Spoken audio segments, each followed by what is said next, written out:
Hello everyone and welcome back. Today we will discuss the book of Vanci, the final book of the Tamil epic Shilapatikaram written by Ilanko Atikal. For your convenience, this video is also available in Hindi. The epic is divided into three books. First is book 1 Puhar, second is book 2 Madurai, and third is book 3 Vanci. Shilapatikaram consists of 30 cantos distributed across these three books. The Book of Vanci forms the concluding section of the epic and covers cantos 24 to 30, making a total of 7 cantos. Each canto has its own Tamil title and a unique poetic character that blends music, poetry, philosophy, and narrative. Vanci, traditionally associated with the Karuvannur region of present-day Kerala, was the capital of Chera kingdom. The central narrative of the Book of Vanci revolves around King Senkuttuvan. After hearing of Kannaki's purity and a struggle for justice, he decides to build a sacred image in her honor. To obtain a special stone for the statue, he personally undertakes a journey to the Himalayas. Now let's do a quick recap of both the books. Book 1 Puhar. The story begins with Kovalan and Kannaki. Kovalan was the son of a wealthy merchant and Kannaki was his devoted wife. They lived a prosperous life in Puhar, the capital of the Chola kingdom. However, Kovalan fell in love with the celebrated courtesan dancer Madhvi. He spent all his wealth on her and abandoned Kannaki. Later, misunderstandings developed between Madhvi and Kovalan, prompting him to return to his faithful wife, who had continued to wait for him despite his betrayal. Book 2 Madurai. Kovalan and Kannaki travelled to Madurai, the capital of the Pandya kingdom, accompanied by the Jain nun Kaundi. Hoping to begin a new life, Kovalan attempted to sell one of Kannaki's anklets. A greedy goldsmith falsely accused him of selling the queen's anklet. Without conducting an investigation, the Pandya king ordered Kovalan's execution. Enraged by this injustice, Kannaki confronted the king and proved her husband's innocence. The queen's anklet contained pearls, while Kannaki's anklet contained precious gems.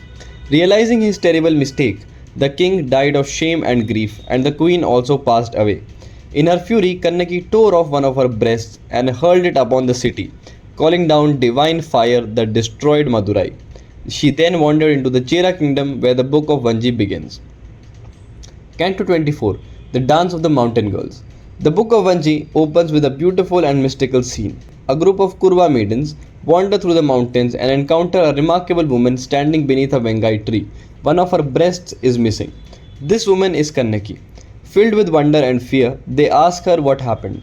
Kannaki calmly explains that her husband died unjustly and that Madurai was destroyed on the same day. The maidens then witness a divine spectacle. The gods descend and carry Kannaki to heaven together with Kovalan. Overwhelmed by what they have seen, they proclaim Kannaki their village goddess. The canto combines praise of Murugan, love songs, and the glorification of Kannaki. It marks the moment when Kannaki is transformed from an ordinary woman into a deity. Canto 25 The Choice of a Stone. The narrative now shifts to King Senkuttuvan. One day, accompanied by Queen Venmal, he visits the banks of the Periyar river to enjoy the beauty of the mountains and waterfalls.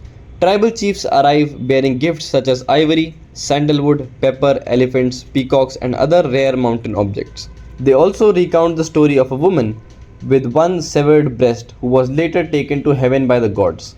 At this moment, the poet Shattan appears before the king and narrates the entire story of Kannaki and Kovalan. Outraged by the injustice committed by the Pandya kings, Senkuttuvan decides to erect a sacred image of Kannaki. When his advisors suggest obtaining stone from the Himalayas, he declares that he will personally undertake the journey. Thus begins the great expedition to bring a sacred stone for Kannaki's image. Canto 26 Bringing Back the Great Stone. This canto describes Senkuttuvan's magnificent Himalayan campaign. With a vast army consisting of elephants, horses, chariots, and soldiers, he marches northwards to obtain the sacred stone. Along the journey, kings, artists, sages, and local rulers welcome him and offer their blessings. However, two northern princes, Kannaka and Vijaya, insult the Tamil kings and question their valor. Enraged by this disrespect, Senkuttuvan declares war.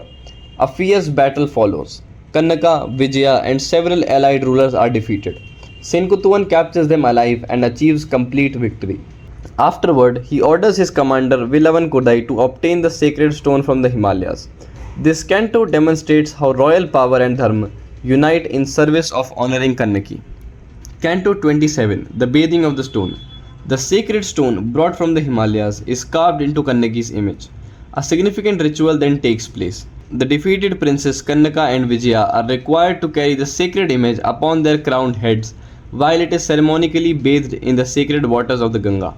This act symbolizes not only religious devotion but also the prestige of Tamil culture and the honor accorded to Kannaki. During this period, the Brahmin counselor Madalan recounts the complete aftermath of the tragedy. Kovalan's father renounced worldly life and became an ascetic. Kannaki's parents also embraced renunciation. Madhavi abandoned her former life and became a Buddhist nun. She resolved that her daughter Manimekalai would not follow the same path she had taken. Deeply moved by these events, Senkuttuvan becomes compassionate towards his defeated enemies. Madalan advises him to focus on righteousness, charity, and spiritual purification. Canto 28, The Consecration. This is one of the most mystical and philosophical cantos of the epic. Devandi, the wife of Shattan the magician, arrives at Senkuttuvan's court along with several women associated with Kannaki. These women had deep affection for Kannaki but lacked sufficient spiritual merit to attain heaven and were therefore reborn. During the proceedings, Devandi enters a divine trance through which Shattan's message is conveyed. Madalan possesses a sacred vessel filled with holy water. When he sprinkles the water upon three young girls, they suddenly remember their previous births. This remarkable episode illustrates the doctrine of karma and rebirth. Madalan explains that Kovalan attained heaven because he had earned great merit by saving a Brahmin's life. By contrast, several of Kannaki's attendants remained trapped in the cycle of rebirth due to lingering worldly attachments. This canto also reveals the personal story of Ilanko Atikal. Once a prince, he renounced the throne and embraced the life of a Jain monk. The canto concludes with a moral teaching. Truth, compassion, generosity, virtue, and righteousness endure, whereas wealth, youth, and physical beauty are temporary.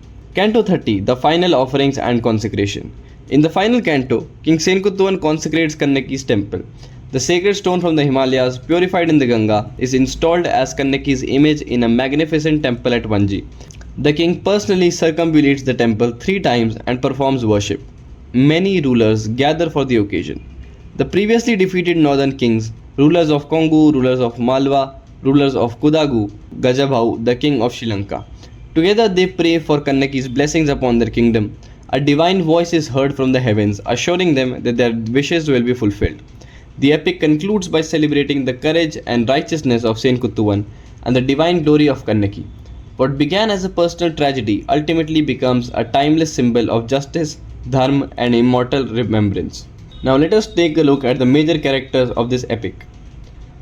First is Kannaki, then Kovalan, Senkuttuvan, Queen Venmal, Madalan, Shattan, Kaundi, Devandi, Villavan Kodai, Kannaka and Vijaya, Madhavi, Manimekalai, Gajabhau, the Kurva maidens.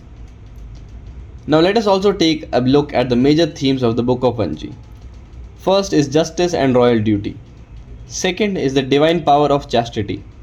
Third is karma and rebirth. Fourth is Tamil cultural pride. Fifth is religious harmony. Sixth is women, art, music and dance. Silapadikaram teaches that the power of justice can never be defeated. A simple anklet belonging to an ordinary woman shakes kingdoms, destroys a great city, and ultimately gives rise to a goddess. Thank you everyone for watching this video. If you found it helpful, please like it, share it with your friends and subscribe to our YouTube channel. This video is also available for you to check out in Hindi. Thank you very much and we'll see you again in the next one.